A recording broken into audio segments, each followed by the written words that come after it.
Early in 1943, a regularly scheduled flight of a commercial airline was coming in from the west, carrying 3 passengers from Soviet Russia.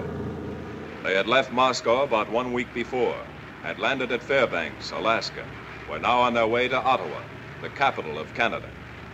One of the passengers was Colonel Alexander Trigorin, the new military attaché to the Soviet embassy in Canada. The other was Major Semyon Kulin, his aide and secretary. The third was Igor Gouzenko, a specially trained cipher-clerk and decoding expert. It was Gouzenko's first time out of Soviet Russia. As soon as they landed, they were taken to the Soviet embassy, interviewed by Ilya Ronyev, second secretary of the embassy and chief of the NKVD, the Soviet secret police. I'm now in a foreign country and must always be alert against enemies. I must be careful of all manner of acquaintanceship. I must not engage in cordial conversation with any foreigner whatsoever. Never borrow money from a foreigner. In my apartment, I must be respectful to neighbors but make no friends. I must never permit myself to be more drunk than either my guests or my host. A sober brain, a firm tongue, and alertness. These things must always be with me when I'm with foreigners. Where were you born? Rogachova. You were in the Red Army? Yes. What branch? Military Intelligence, Cipher Division. I received instructions in coding and decoding at the Secret Intelligence School, Moscow. I'm also a member of the Young Communist League. What is your duty here? Cypher-clerk, military attaché's office.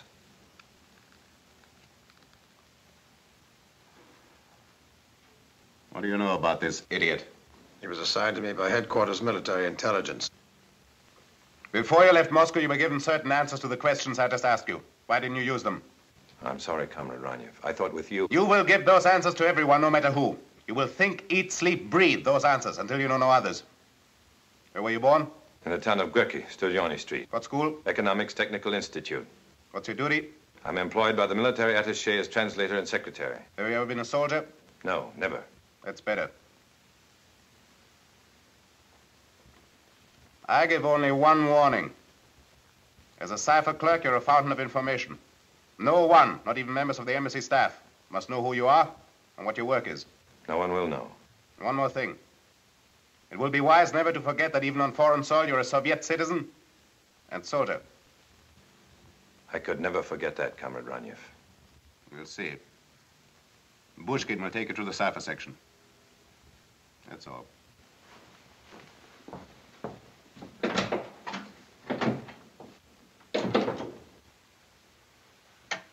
Karanova, come in, please.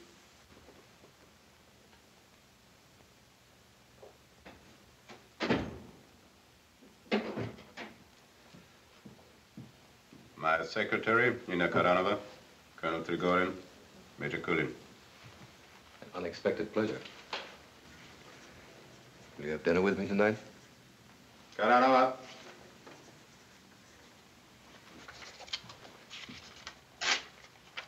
We'll handle this matter yourself. Yes, Comrade Johnny.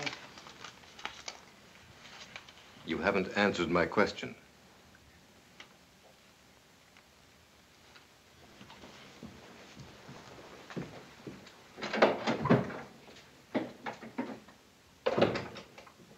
Cold fish, isn't she?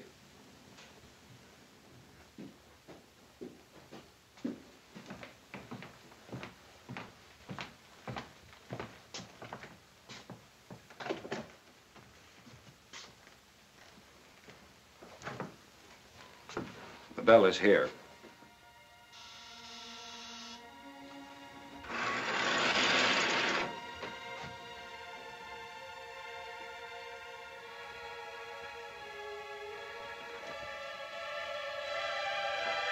Comrade Lieutenant Vinnikov, this is Lieutenant Igor Gouzenko, the new military attaché cipher-clerk. He's yours from now on. I hope you like music.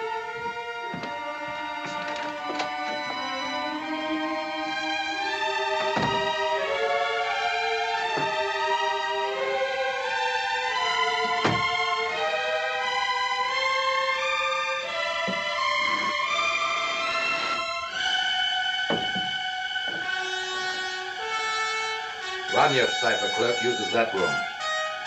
That one belongs to the diplomatic cipher-clerk. This is the washroom. The small incinerator's in the far room to your left, the large one to the right. This is yours. No one is permitted in this section except authorized persons. You will give me all messages for transmission. When you've finished with the code books, you'll give them to the chief of the cipher section who'll put them in his safe. He's the only one that knows the combination. When your day's work is done, every scrap of paper must be burnt. Every drawer and the door of the safe must be sealed with the top secret seal. And don't ask me why the church means top secret. I don't know. You'll take no papers from this room without showing them to me first. And don't ask to have the music turned off. It's a rule.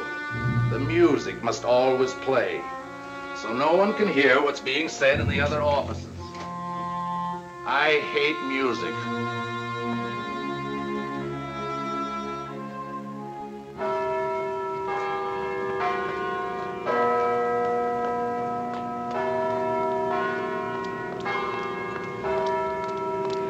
Koranova, Ranyev's secretary, was extremely friendly to Gouzenko. She had introduced herself to him, offered to help find him an apartment. His first night in Ottawa, they met in front of the Chateau Laurier. They went to a gay restaurant.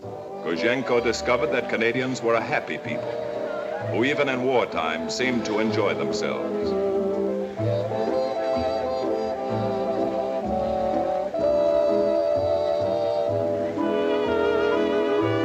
They danced until closing time, and then they went to her apartment. This is your apartment? Mm-hmm. You live here all alone? Alone? This is good enough for a commissar. I spend every penny I earn on this apartment. You think you could find me one like it? We'll try. I'll ask the manager in the morning. Pour yourself a drink. I'll be right back. Living must be cheap over here.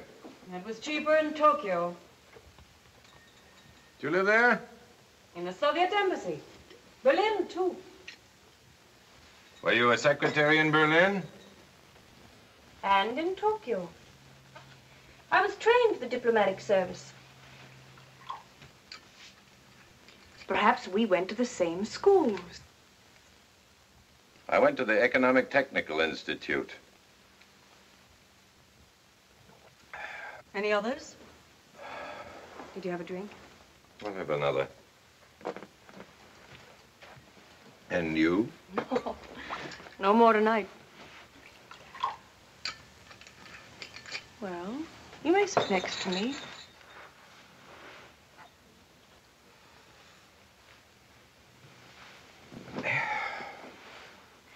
You must be very tired. It was a long journey. Here, let me make you more comfortable. I might fall asleep. When do you begin work? Tomorrow. Is your office in the embassy? Yes. Oh, good. And we'll see lots of each other. Have another drink? Good, plenty. Oh. Here in Canada, there's plenty of everything. It's always been very quiet at the military attaché's office. The arrival of men like you and Colonel Trigorin could promise great changes. Does it? Well, of course.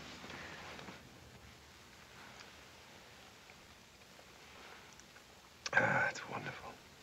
Makes the stomach dance. I'm getting sleepy. Well, then rest. Because tomorrow you'll have to work very hard. There'll be messages.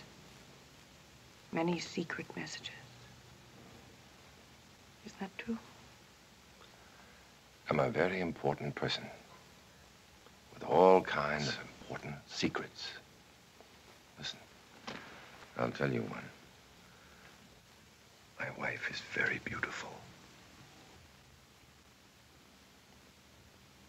More beautiful than I? Hers is a quiet kind of beauty. Soft and warm. And mine? Your beauty is a thing carved out of granite, with no body or soul. You're being unfriendly now. Why? You're not very clever. You've been away from Russia too long. Experience has provided new techniques. You should learn them. For one thing, never ask direct questions. And for another, you should never bring a Russian to a place like this for questioning. This might dull the wits of these Canadians, but to a Russian, it means only one thing. It would be better not to make an enemy of me, Comrade Gouzenko. I don't want to make an enemy out of you any more than I want you to make a fool out of me. I drink vodka like a true Russian. I love my wife, and I thank you for everything. And, of course, you will tell the truth about me, because if you don't, I'll have to tell how easy it was to see through you. Good night.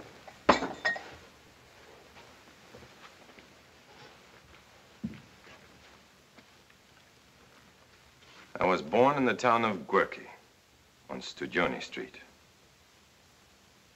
I was never a soldier.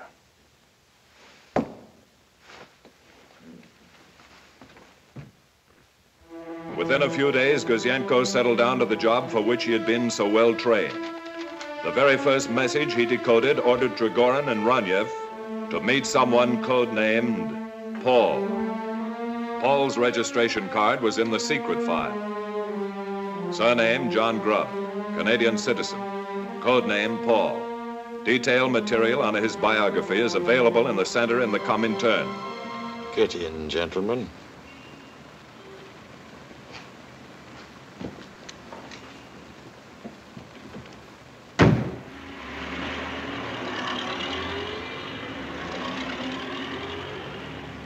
I've been expecting you, Trigorin. Welcome to Canada. It's time, you know. It's time they sent someone competent. Canada's important. It'll be more important when we've won this war. Do you understand that? Did they tell you that? My orders are to build a large organization. A large organization? What's that? A mass of people swarming like bees? Or a few smart ones in the right places? Our requirements are quite extensive. For example, Moscow would like to know what chance there is of getting someone on the general staff level. They're mad. They'll be asking for the Prime Minister next. Not until his name is John Grubb. Canada is not yet ready for me. You're not dealing with an amateur, Colonel. I founded the party in Canada in 1920. I'm a graduate of the Lenin School. For your information, I take my orders directly from Moscow, not from the embassy. I sometimes need to remind Ranyev of that. No, you need people in the right places. In the Army, the Air Forces, the Navy, the National Research Council, the Department of External Affairs. This is a general list of required information.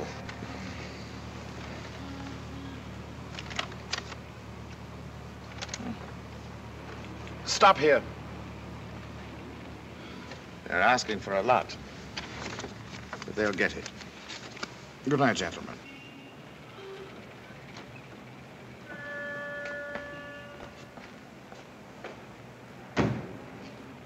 House of Commons, members' entrance.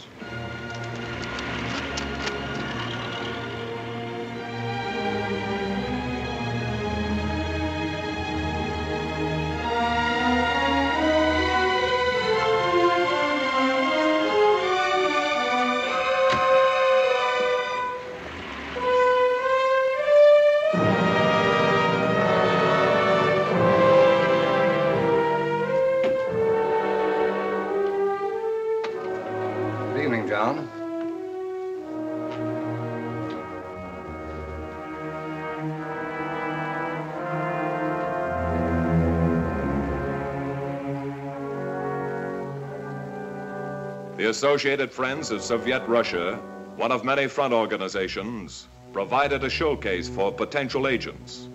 Here, John Grubb could spot those ready for what was called further development. Among them was one Captain Donald Class, a member of the Royal Canadian Air Force, stationed in Ottawa. Now, I have no desire other than to see the war quickly concluded with an Allied victory. And the sooner we open a second front, the sooner we will have peace.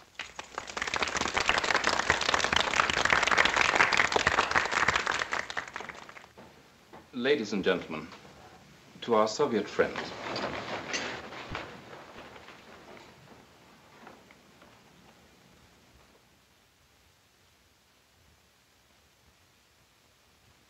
In addition to the front organizations, there were small private gatherings known as study groups. Here, communist philosophy and techniques were studied, and the writings of Marx, Engels, and Lenin were read and discussed. John Grubb knew that Donald Class belonged to such a group. He passed Class on to Leonard Leitz. Now it was Leitz's job to see if Class had been mentally developed to the point where he could be of practical service to the Soviet Union. When a certain stage of development has been reached, a conventional degree of prodigality... I hope you don't mind my taking you away from Karl Marx, Captain. I know him by heart. Good. I'm glad to see you never miss a study group meeting. I can't think of anything more important. Still editing the military journal? Yes, sir. Your work must bring you in contact with lots of people engaged in secret war projects. Yes, sir. How many of them would you say are sympathetic to us?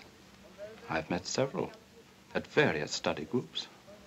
Anyone in the National Research Council? Yes. Warren Blair.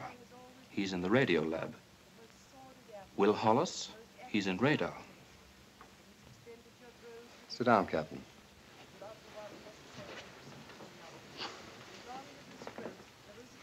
Captain Class, all kinds of people come to these Marxist study groups. They fall into two categories. First, there are the talkers. They, of course, are the loudest, the most emotional. To some, Marxism is kind of a game they play to rid them of their frustrations. To others, it's a kind of a fashionable cult. We know them for what they are. Essentially unreliable, basically cowards. Then there are the doers. They never have too much to say. One can feel in them the fanaticism of the true believer. They understand the deadly earnestness of the class struggle and are ready to make every sacrifice for it. Unfortunately, there are not too many doers.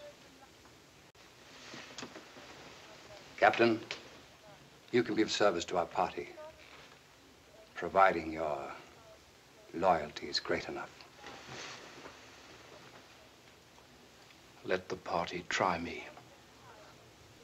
It will. Within a few weeks, Captain Donald Class was an active Soviet agent.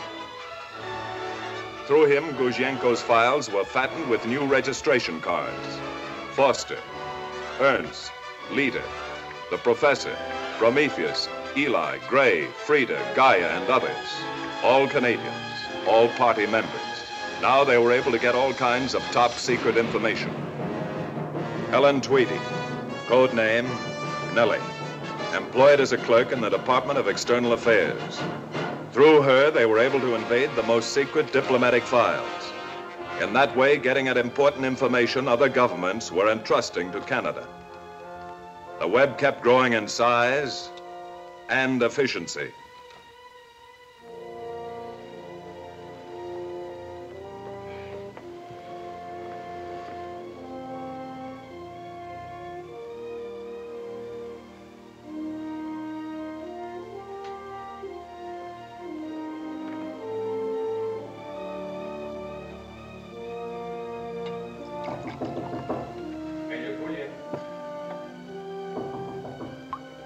Come in.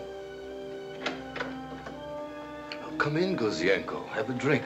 I'm sorry, I haven't got time right now. I've got some news for you. News. The world is full of news these days. Well, this is something I think... Don't get excited about it. That's what's important. And don't believe everything you hear. Well, this just came from Moscow. Ah, then you must believe it. Every word of it. If you don't, Ronyev will get after you. I don't like Ronyev. Watch out for him, my boy. These pencil pushers always make trouble for us soldiers. He doesn't frighten me. Not when I'm drunk. Listen, Comrade Major. Our wives are arriving day after tomorrow. Oh, no. What time? 11:30. If we're lucky, the train will be late. Very late. Comrade Major, my wife will be on that train. Your wife was never a captain in the Red Army.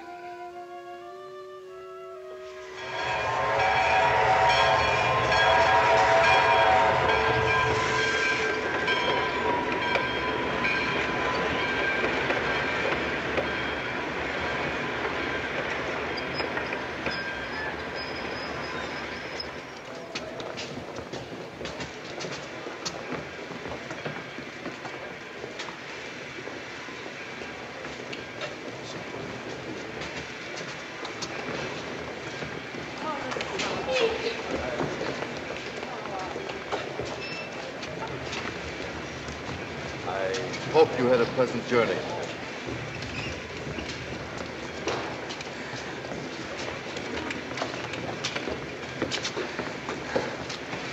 No more till we get to our flat. We have a flat? 3 rooms, all our own. No. Yes, 3 rooms.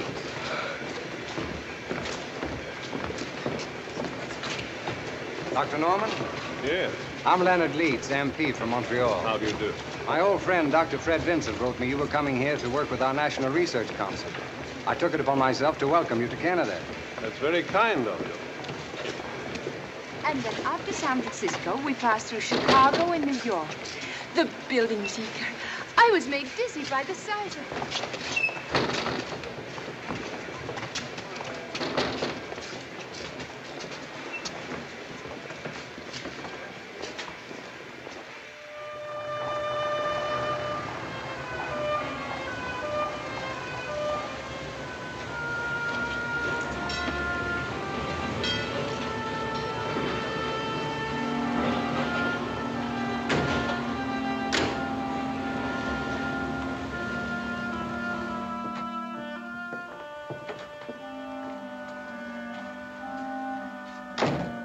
Upstairs. Upstairs.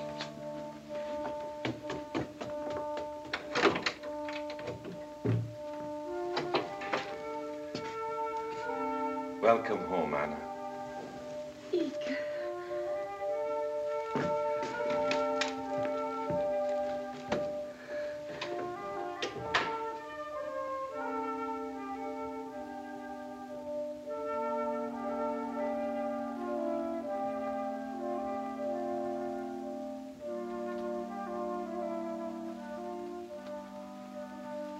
Bedroom. There.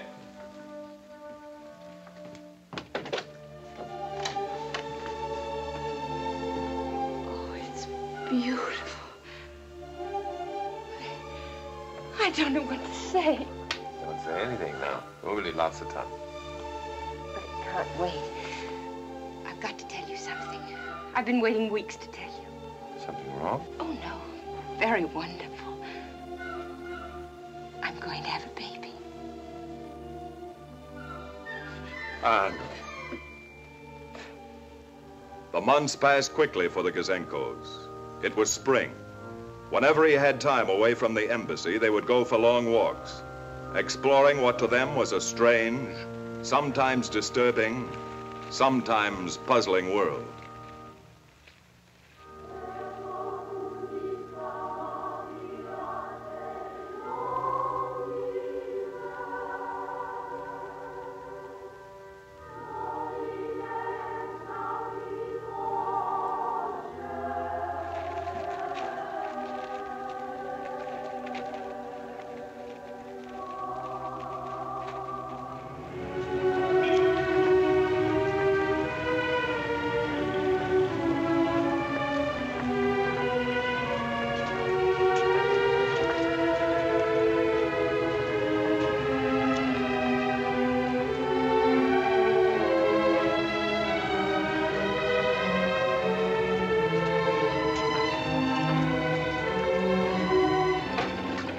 fact is, these people are politically uneducated. They have no leadership to help them think. Either they don't think at all or they think as they please. It isn't any wonder they get confused. But you haven't yet told me one thing. Ask me anything. You want a boy or a girl? Here I'm being absolutely brilliant on what's wrong with democracy. Somehow I'm not very interested tonight. Answer my question. Naturally. Everybody wants a boy first. Boys have a better future. They grow up to be men.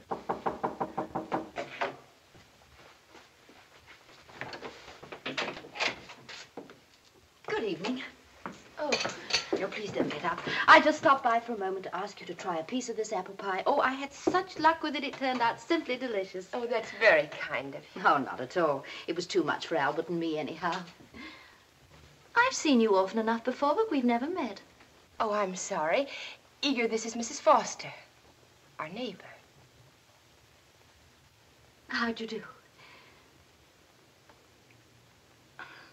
You feeling all right? Very well, thank you. Oh, good. Now, don't forget to call me if you need anything. Good night. Good night. Good night. Good night.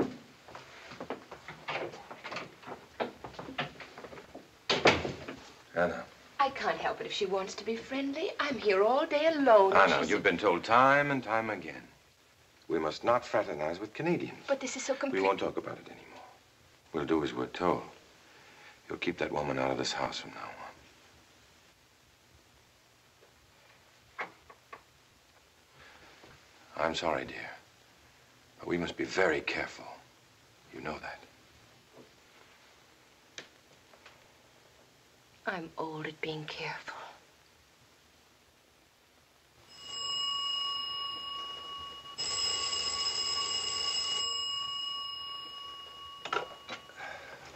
Igor Gouzenko here. Yes, immediately, Colonel.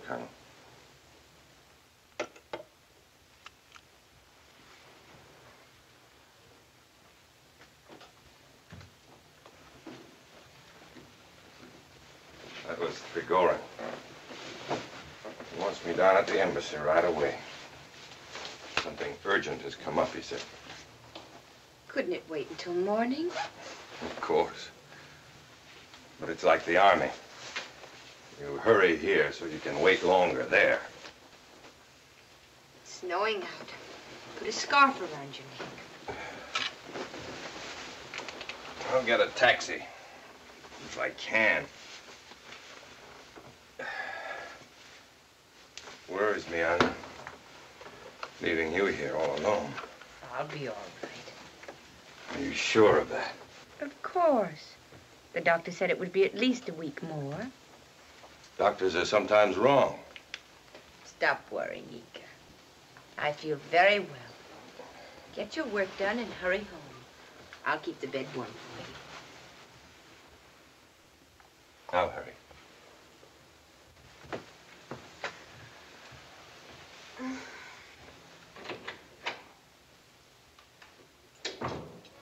Urgent. To the director. The professor reported that the director of the National Chemical Research Committee, Stacy, told him about the new plant under construction. The plant will produce uranium. As a result of experiments being carried out, it has been found that uranium may be used for fitting bombs. The Americans have developed wide research work, having invested in this business $660 million. Grant.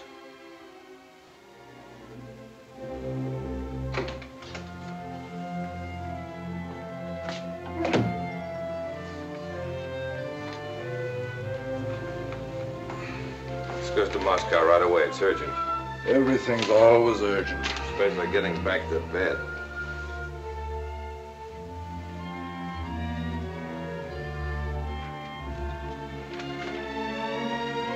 Someday I'll put a telephone book under my shirt and you'll never notice it. Try it and see.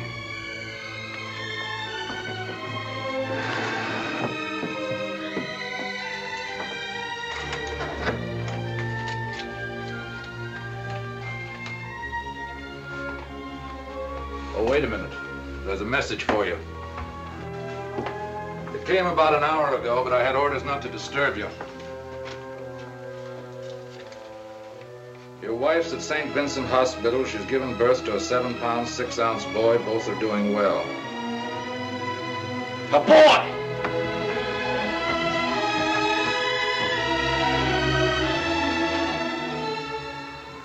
Colonel Drigorin's first uranium message brought an immediate reaction from Moscow. This project was given precedence over every other activity.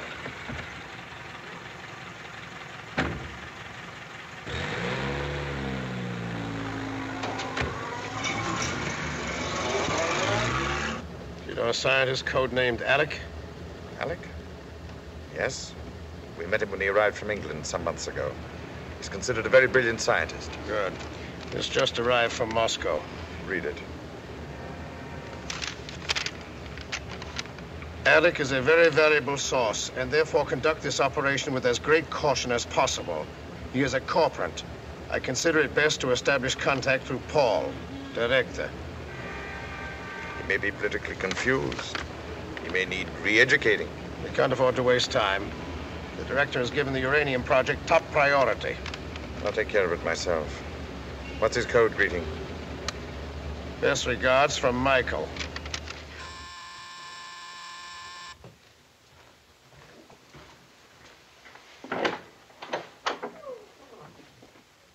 Yes? Dr. Harold Norman. Yes? Best regards from Michael. Come in, please.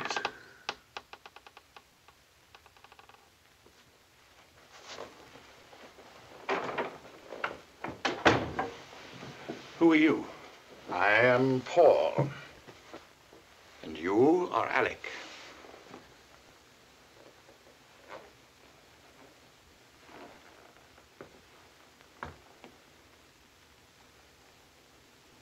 You have comfortable quarters here.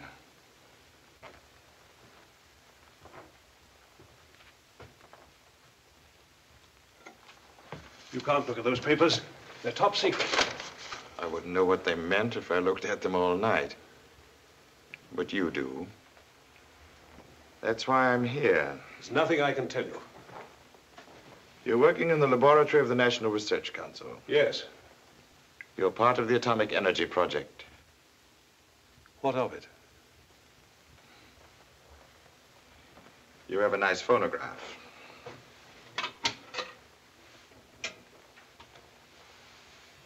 And Shostakovich.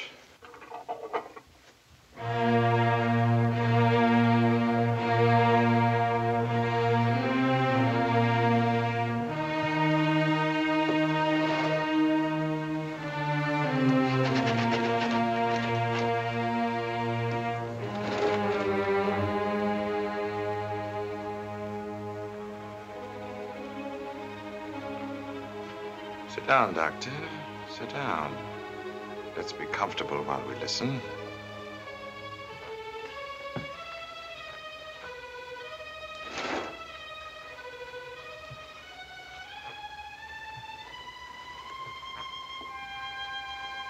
Beautiful, beautiful.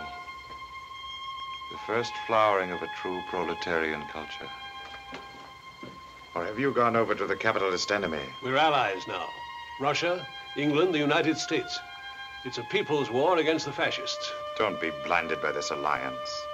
The interests of capitalism and communism can never be the same. As a friend of the worker, as a scientist who has dedicated his life to mankind, you know that. You didn't come here to tell me that. What do you want?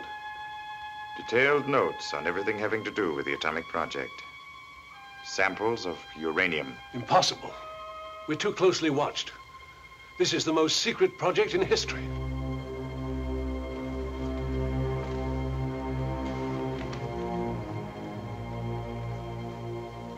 As a member of the party, you willingly assumed certain responsibilities. In the past, you never gave us reason to question your loyalty. But you don't understand. This is no ordinary explosive. This is a force as powerful as nature. Uncontrolled, it could destroy the world. Exactly. And that's why we must all have it. Don't you see? Then they'll not dare use it. Think of it, Dr. Norman. you and others like you can help bring peace to the world.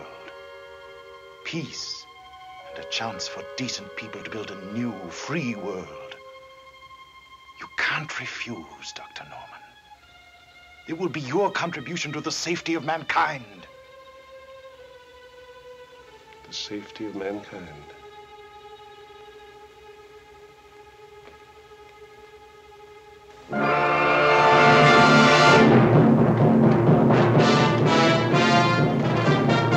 Isotope. Neutron. Plutonium. Chain reaction. Fission. These were new words to Gouzenko. Words belonging to an atomic age being born in the laboratories of Canada and the United States. Dr. Norman worked at all of them. Oak Ridge in Tennessee, Hanford in Washington, Chalk River in Petawawa in Canada. The new words were in his report to the Soviet military attaché. Shortly after Germany collapsed, Dr. Norman provided Colonel Trigorin with 10 pages of detailed information on the production processes of the atomic bomb. As a sample, he also handed over a platinum with 162 micrograms of uranium-233. This atomic information, still classified as top secret, was considered so important it was carried by hand to Moscow.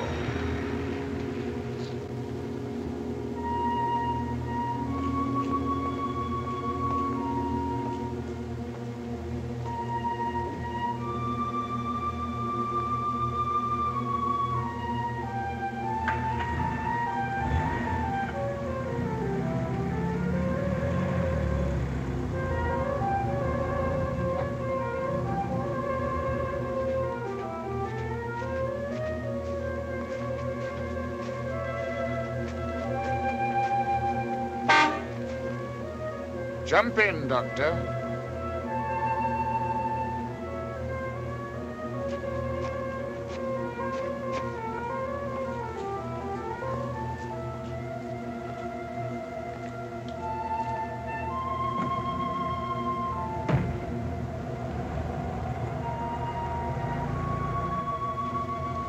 I told you I'd call you when I had something. I have something for you. What? You are being sent back to England. How do you know? We know. Do you deny it? No. I just heard it myself. I was going to tell you.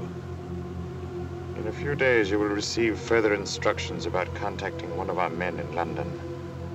You will give him any additional information you have, and all the new information you will get. I've done about all I can. This whole business is extremely painful to me. You're becoming a sentimentalist, Dr. Norman. You will receive further instructions within the next few days.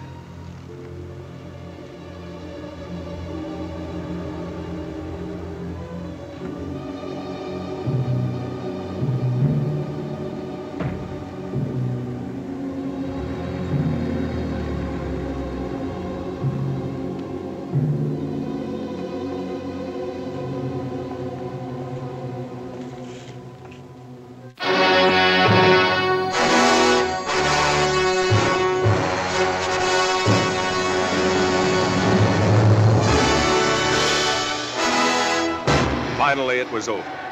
The tired world sang and danced and laughed. Perhaps at last there would be peace in our time.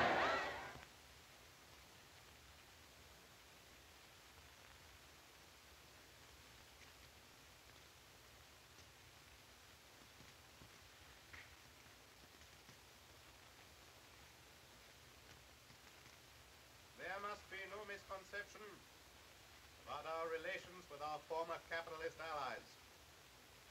Our interests can never coincide. Our roads and aims are quite different. We have no place for bourgeois sentimentalism. Only relentless realism. The class struggle will continue until this decadent, plutocratic democracy is as completely destroyed as National Socialism. Therefore, you, the representatives of the Soviet Union in Canada, will as always remain vigilant, suspicious, and aloof. That will be all.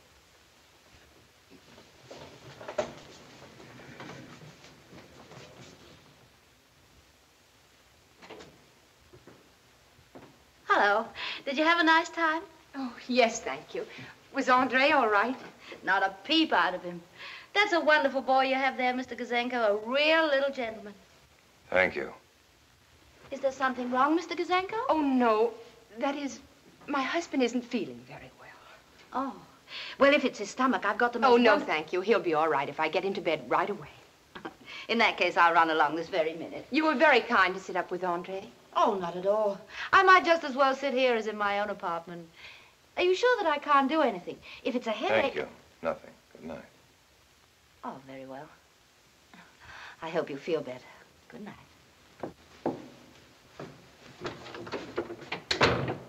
Anna. What could I do? You telephoned me at the last moment. Tell me I must come to the embassy immediately for a special meeting. I can't leave Andre alone. Somebody must look after him. Be grateful you have kind neighbors.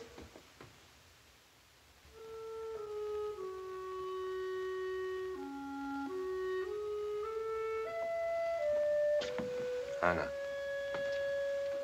you must understand, I'm not the one You who... look at him. He sleeps so peacefully.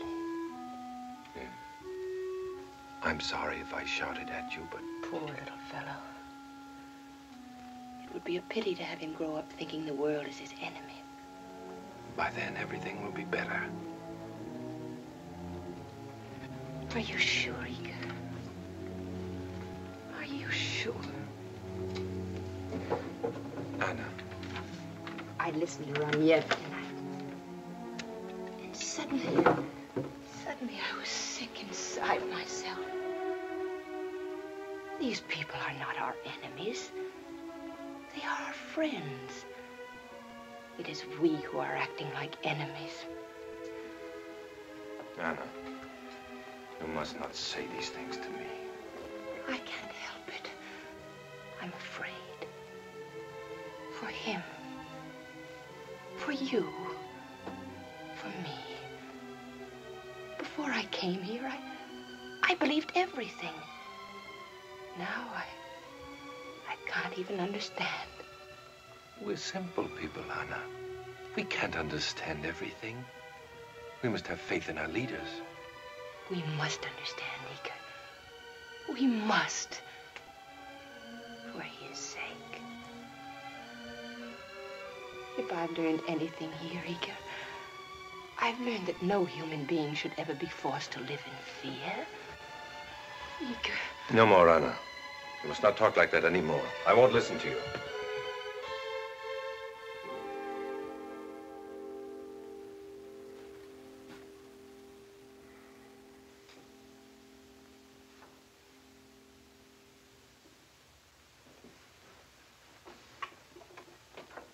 A wave of jubilation and thanksgiving sweeps the cities of the land at the news of Japan's surrender.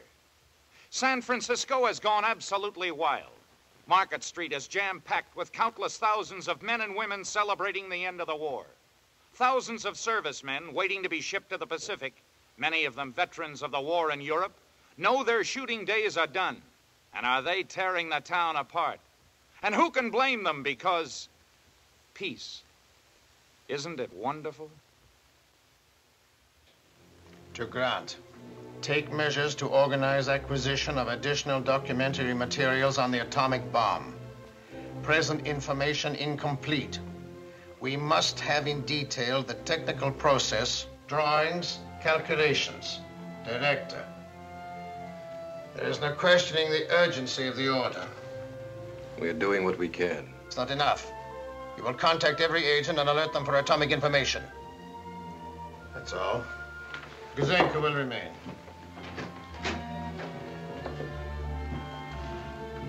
Oh, Gouzenko, telegram to the director. We have alerted every agent to that fantastic mushroom over Hiroshima.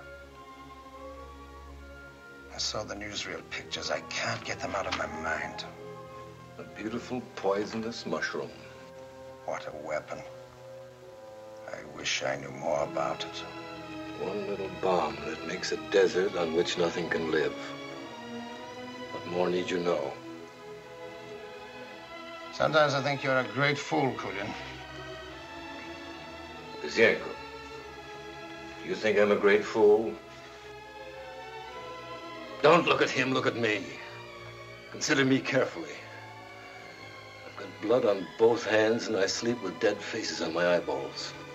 You have my permission to shut up, Kulin. Gouzenko, I told you. Look at me. See if you can look into my mind. We're defending Kharkov. It's snowing. There's blood to wade through. I ask for volunteers for a dangerous patrol. No one volunteers. I shoot 10 good Russians between the eyes. Shoot them dead. The 11th volunteers. I have no more trouble and I have all the volunteers I can use. Cut it! As a man, I'm called a sadist. But what of governments that pile dead on dead and justify murder as a means to an end? What name do you call them? You simple Russian soul, you answer me. You're making it very difficult for me, my friend. Don't force me to send you back to Russia. You, Gouzenko. Did you hear that? The threat of threats to be sent back to Russia. Why should it have such an ominous sound like the ring of mourning bells or the executioner's volley? Why? Why? You figure it out. Why? Why? Ooh! Go to your quarters. Consider yourself under arrest.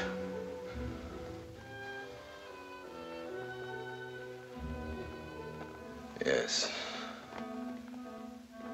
It's about time. I can't stomach it anymore. An efficient firing squad will solve all my problems.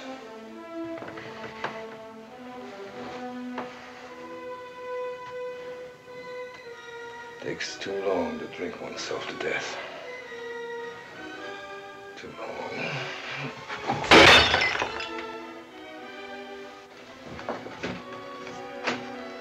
Gouzenko? You have a good record, Gouzenko. It will remain that way unless you repeat a single word of what happened here.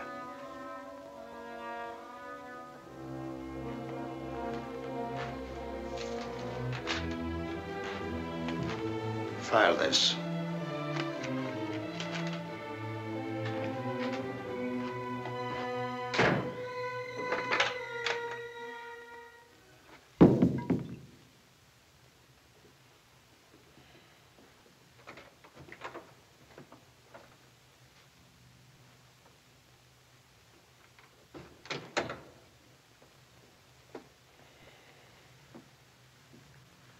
I've got to talk to you, Comrade Major. Go away. Why do you say you can't stomach it anymore? What is it makes you willing to face a firing squad? I'm drunk. I never know what I say when I'm drunk. Comrade Kulin, you're the son of one of the great heroes of the revolution. Your father was close to Lenin. You're turning away from everything he stands for. Why? My father was once a great revolutionary Marxist. Today, he pays for a living by saying what he's told to say. Coolin, you know more than I. Do you think there's going to be another war?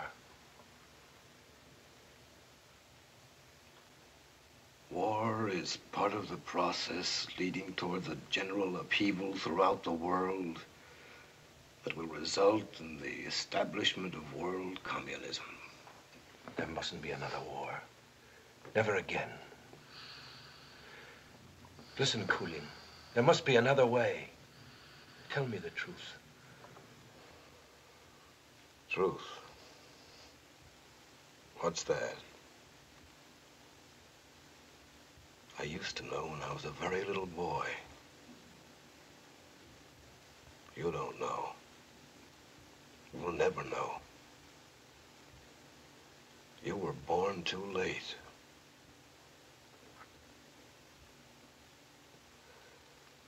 It's enough to make even the saddest cry. Listen to me. I've got a son, and I want to do what's right. Go away, you simple Russian. They'll send you back, too, if they catch you talking to me.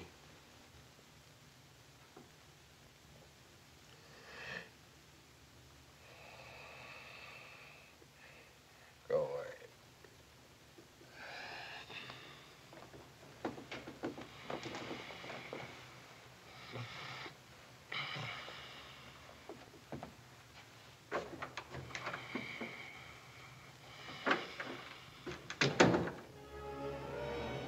Truth, you don't know. You were born too late. I've learned that no human being should ever be forced to live in fear. Our roads and names are quite different. The class struggle will continue. These people are not our enemies. Don't force me to send you back to Russia. Today, he pays for a living by saying what he's told us. He must understand, Igor. What of governments that pile dead on dead to justify murder as a means to an end? He must understand. Sometimes I think you're... Contact every agent on Earth under atomic information. Our roads, our interests can never go inside. The class Sometimes I think you're... He must understand, for his sake. For his sake. For his sake. For his sake. Igor?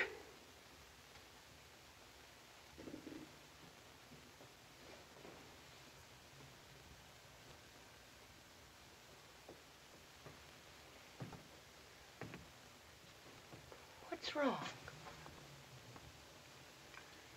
Everything.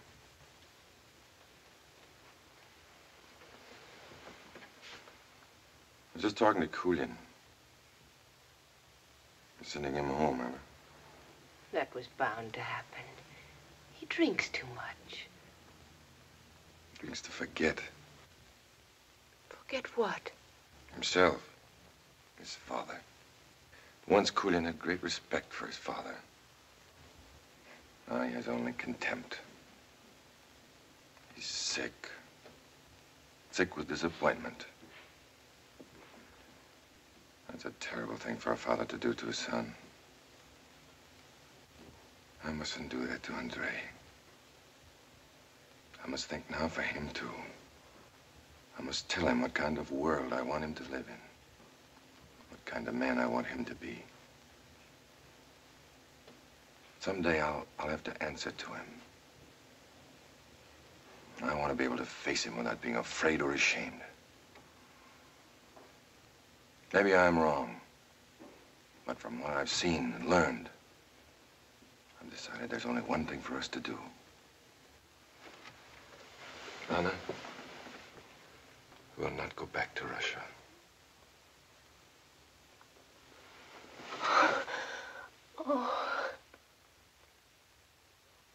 In the weeks that followed, Gouzenko formulated a plan. He selected certain key documents from his secret files. Very carefully marked each one.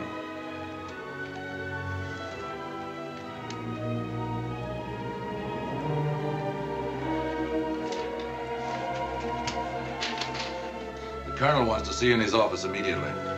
Thanks. What are you doing? Just straightening out my files. Pretty busy, eh? Very busy. No rest for the wicked, huh? Igor, my old friend, I'm glad to see you. Sergeyev, when did you arrive? Today? Sergeyev is your replacement. You are returning to Russia. Immediately? As soon as you have shown Lieutenant Sergeyev everything he should know, you will work together from now on. Yes, Colonel. That's all. Comrade Gouzenko, I hear you're going home. Yes? Are you happy? Why shouldn't I be happy? You might at least introduce me, Igor. He's not very polite, is he? Comrade Sergeyev, Comrade Karanova. We will see more of each other, I hope. You will.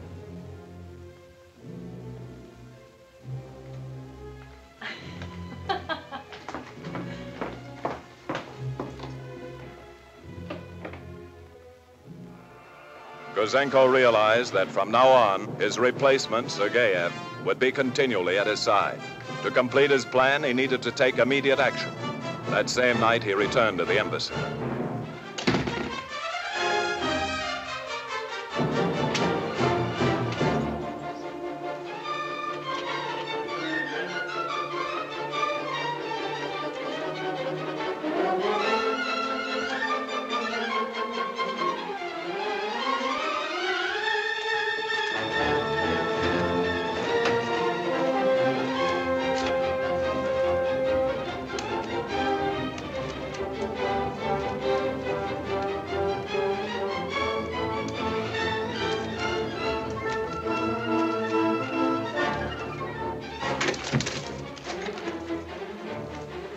What are you doing? Cleaning out my files. Good. I hope Sergeyev is as efficient as you. Let us go send this off tonight.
Right away. What is it, a declaration of war? You get grumpier every day. I need excitement. Then why don't you lock up the place and come and see a movie with me? Nobody knows the difference. Except you.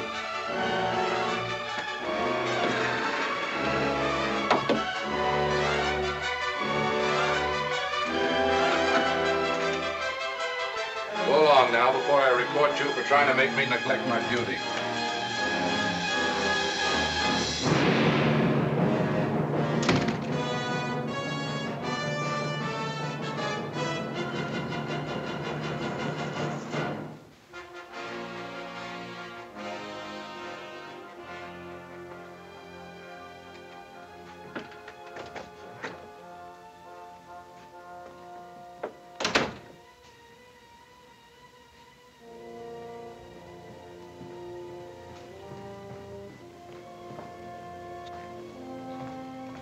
Quitting already? Yeah. Come here.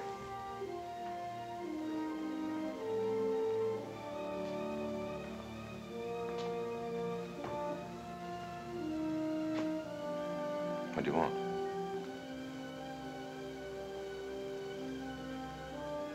If I was going home, I'd take a pocket full of watches with me. I'd be a colonel in no time, I'll bet you. It's a good idea. Good night.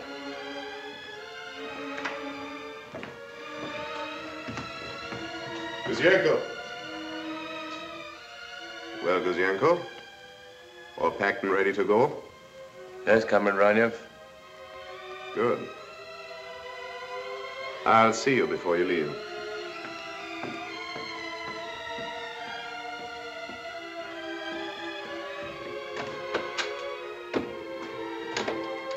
Gouzenko went directly to the Justice Building.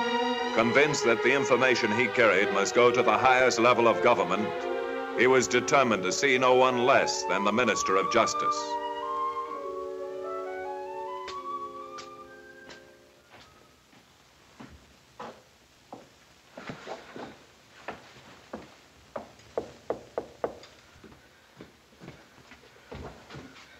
Who is it? Igor.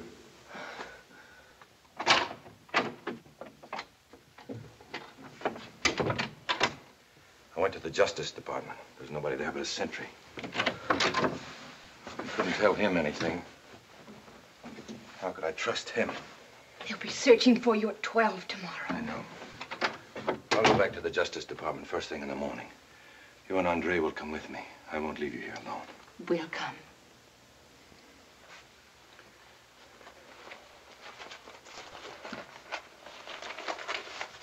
What are those?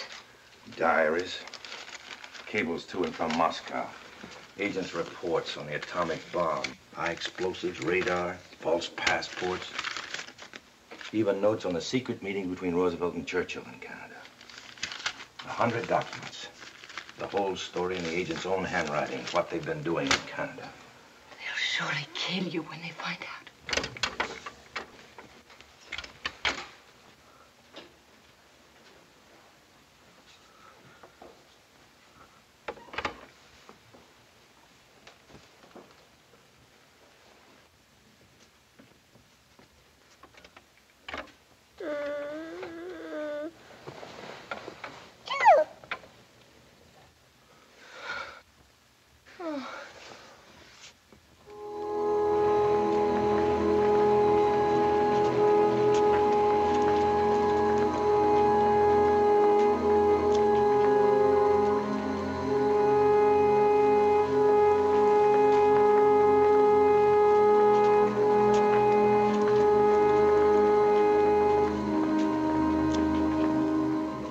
I tell you, the minister will not see you unless you tell me what. But you must understand, please. I cannot tell my business to anyone but the minister himself. Why not? It's a matter of great secrecy. It involves the Canadian and Russian governments. The minister's in his other office at the Parliament buildings. Perhaps if you go there. Thank you. We will go there.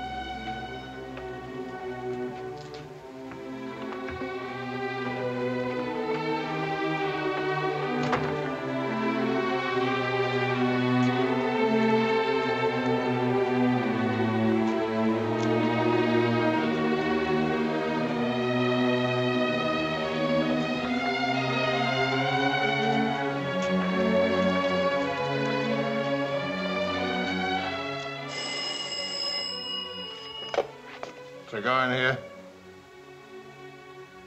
You've telephoned his apartment? Strange. Call me when he gets in.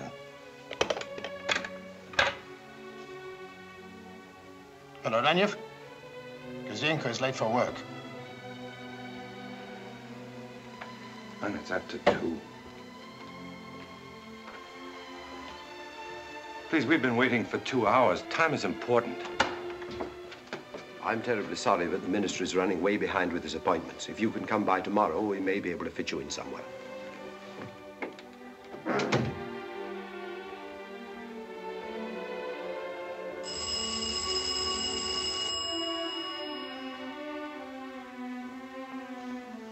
No answer.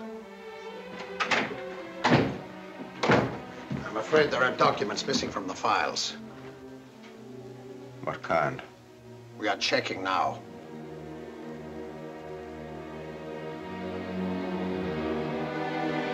Gouzenko was beaten. His story was too big, too incredible. If the Canadian government would not listen, then he had risked everything for nothing. Then suddenly he remembered what he had learned about the Canadian newspapers, their independence, their freedom. They were his last hope.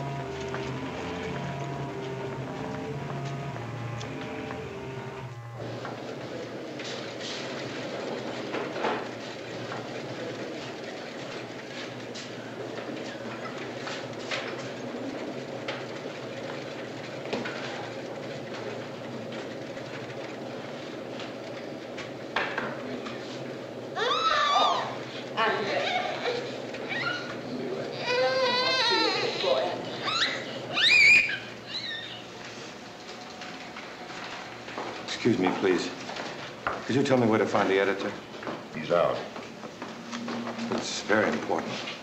Try the city desk. In the corner.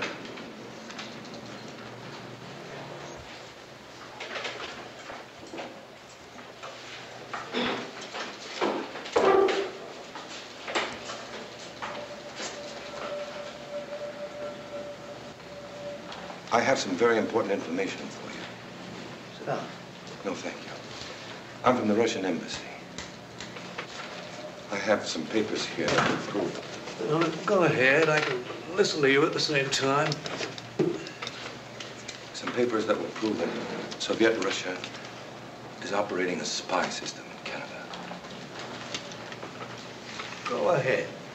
This document will prove that one scientist working on the atomic bomb is giving information to the Soviet military attaché. There's no time to lose. Already they're looking for me. You must print these right away before they kill me. Sure. Before they kill you. Your life's in danger, isn't it? Well, you take that stuff to the Royal Canadian Mounted Police. They'll take care of you, and those Russians, too. But the Canadian people should know as soon as possible what these people... Of course they should.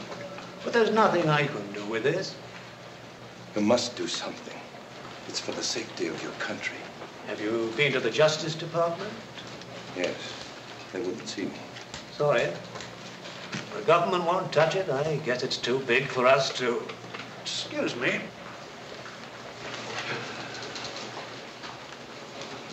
The unhappy man. Some crackpot.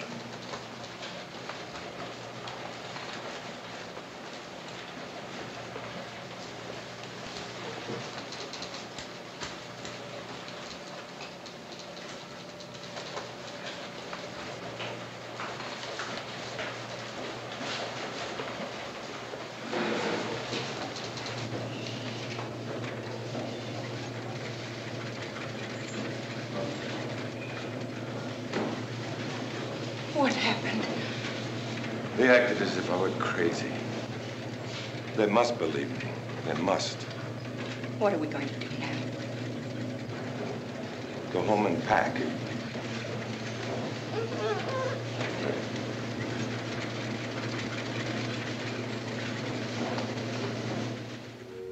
You worked with him every day, day and night. Couldn't you feel something was happening to him? Was there no hint of anything? The secret police takes care of feelings and hints. He may have gone directly to the police.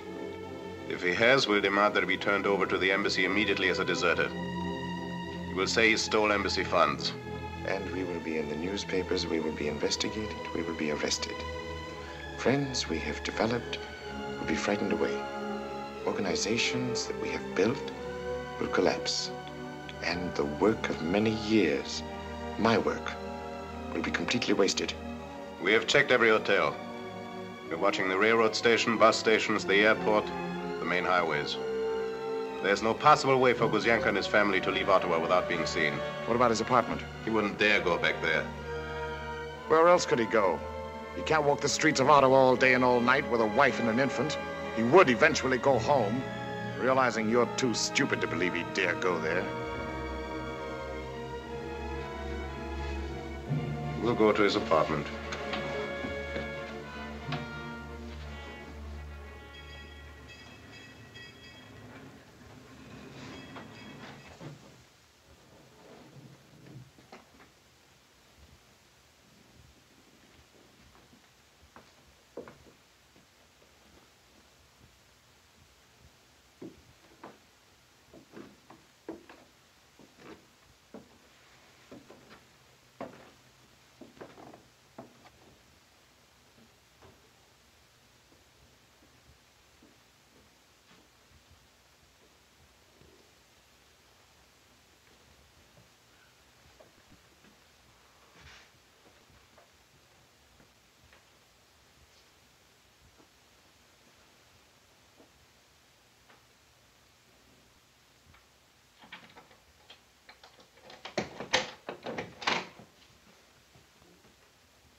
They will come here any minute now.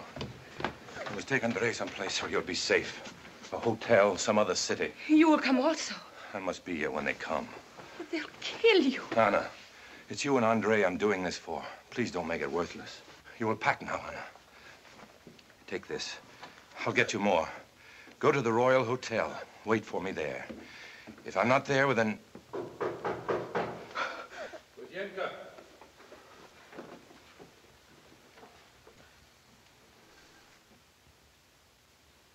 Gouzenko.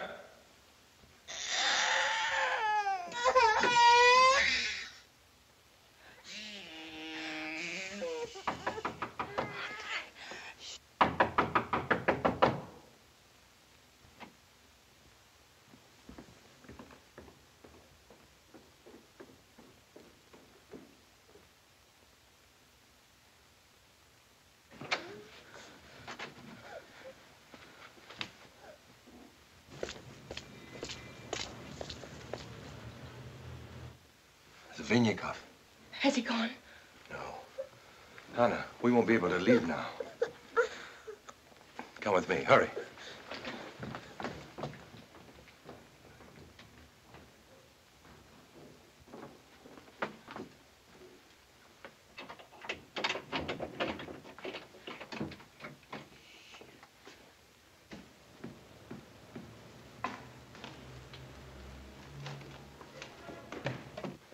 You and Andre will go to Mrs. Foster's next door. You'll wait there.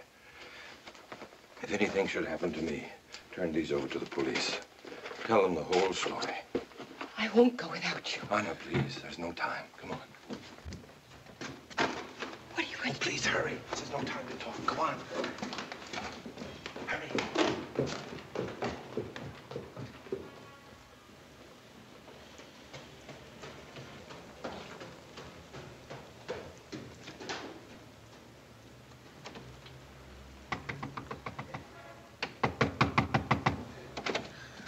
Hello there. Go in. Go in.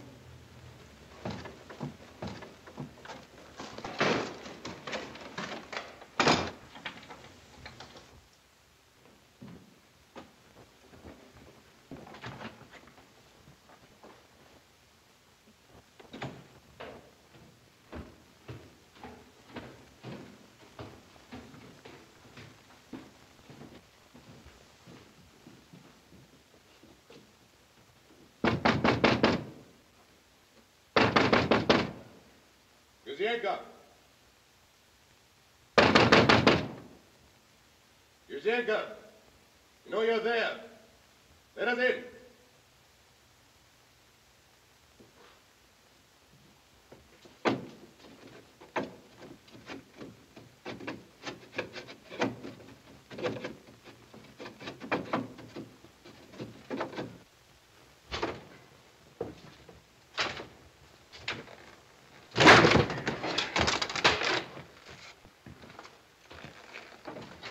Good evening, Comrade Gouzenko. Sit down.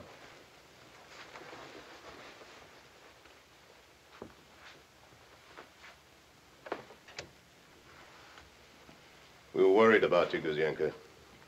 Thought perhaps you were ill. You are ill, aren't you?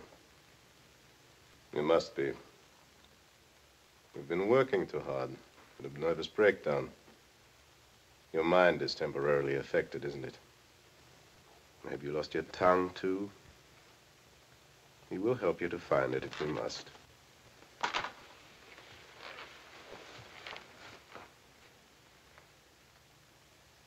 Your mind snapped, that's what happened. Didn't want to leave this lovely apartment. Its plenitude of food. This easy living. Couldn't face going back to Russia. And so your mind snapped, didn't it? Don't be stubborn, Gouzenko. You need only to return the few unimportant papers you took from the files while you were so upset. It'll be all forgotten. I haven't got the papers. Where are they? Comrade Colonel, you must be patient with a person who is sick. You see, Gouzenko, we don't want to harm you. We understand. Now, where are the documents? Are they here? Search. Stand up. Trigorin, must I remind you you're speaking to a sick man? Help Pushkin, please.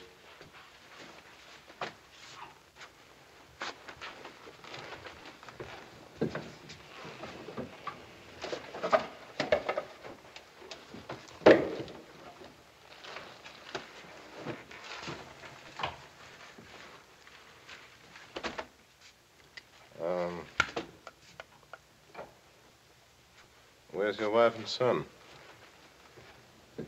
You don't really expect me to answer that question, do you? I was just curious. There is no use searching here. It is obvious that his wife has the papers wherever she is. That should not be too difficult to find out. Trigorin is not as patient as I am, or as understanding.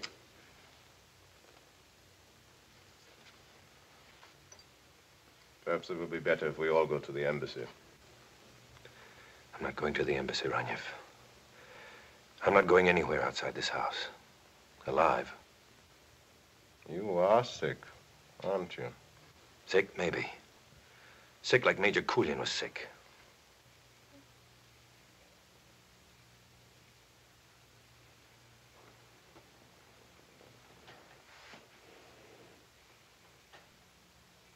You have a father, Gouzenko. You have a mother, a brother, and a sister. Your wife has a mother, a father, and two sisters. All living in Russia. They had nothing to do with this. Exactly. They have nothing to do with this. And yet, you didn't think of them, did you? You didn't think of what might happen to them. We heard them break in. We called the police. What's going on in here? Who are you? We are from the Soviet embassy. Gouzenko is one of our employees. He was recently ordered to return to Russia, but he decided to disobey orders and desert. Naturally, we couldn't permit that.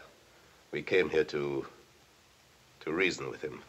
They came here to kill him. What have you got to say about this?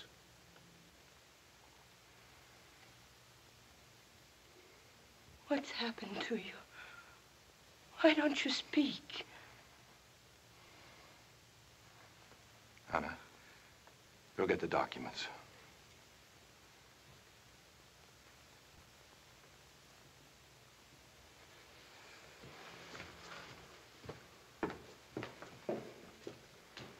This is a most embarrassing situation, officer. As I have told you, this man is a Russian national who refused to return to his homeland. Actually, I think he's ill. In any event, this is strictly an embassy problem of no concern to... Anna, give them to the officer. Those documents are Soviet property. They were stolen from the Soviet embassy. I must warn you. Unless you return those documents immediately, I shall be compelled to report you to your government. Well, this is kind of getting over my head. I don't know. Officer, those are not only papers. They're a death warrant.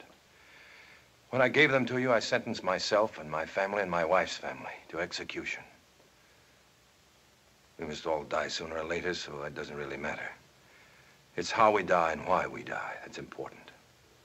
Take them away with you. And take my wife and child. This man is insane. As a representative of the Soviet government, I demand that you hand me those documents. You say they were stolen? Yes. Stolen property must be identified and claimed at police headquarters. That's the law.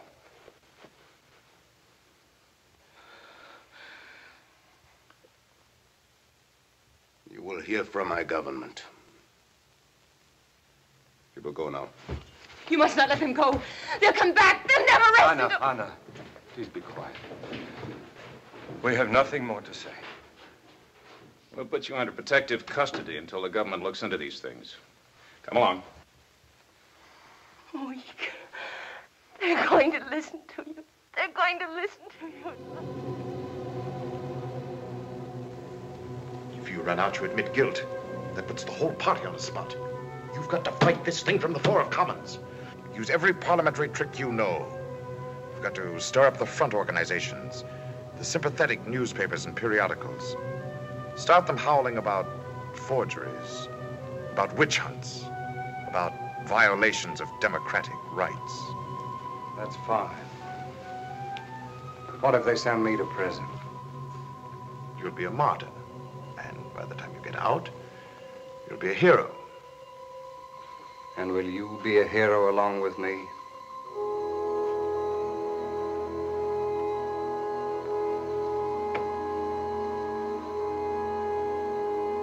The party comes first. What about Igor Gouzenko?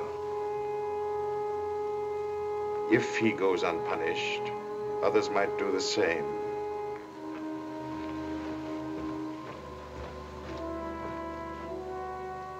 Don't be too unhappy, Leeds. We'll name a city after you when we take over.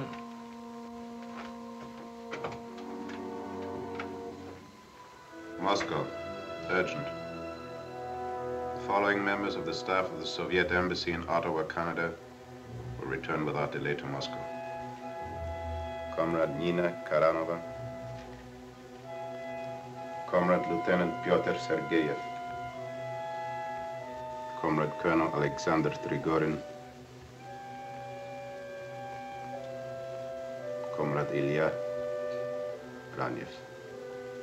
Comrade Kulin will be pleased to see us.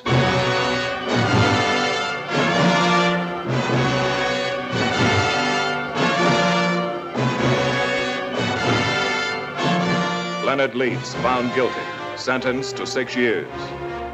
Helen Tweedy, pleaded guilty, sentenced to 3 years. Donald Class, found guilty, sentenced to 5 years.